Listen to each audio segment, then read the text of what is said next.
c'est-à-dire dans les couleurs du PDCR, pour insuffler une nouvelle dynamique à la Côte d'Ivoire démocratique. C'est une mission politique haut niveau, c'est une mission exaltante, mais nous n'avons pas peur de militer comment nous allons obéir, mais sur le terrain, nous ferons notre possible. Nous ferons tout ce qui est en notre pouvoir pour que d'ici 2025, le PDCR revienne dans le district de Côte d'Ivoire.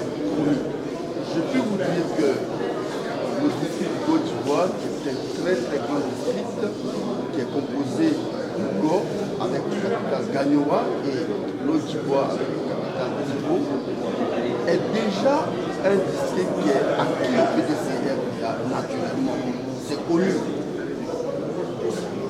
Il faut continuer à réveiller les ceux qui sont endormis depuis quelques années et parfois qui sont un petit peu, on va dire, en attente d'un leader charismatique. Le président du Diable est ce leader-là qui vient leur prendre la main et qui leur demande de rester à la maison, de revenir à la maison et de continuer la lutte que le président Félix Houphouët-Boigny a commencé pour l'émancipation de l'homme ivoirien, pour l'émancipation de l'homme noir. Et comme vous venez de le constater, à travers la CAN et tous les autres événements, la Côte d'Ivoire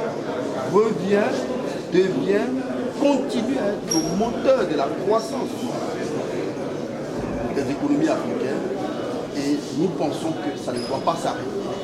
Le PDCI qui a commencé à mettre en place ce moteur et qui l'a alimenté doit pouvoir le booster dans les années à venir.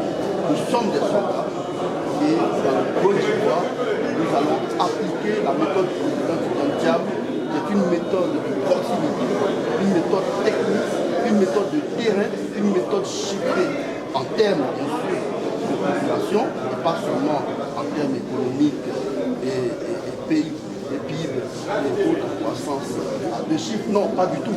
Nous allons appliquer la croissance au plus près des populations pour que la pauvreté s'en aille et que nos régions redeviennent des régions viables dans le concert des régions de la Côte d'Ivoire.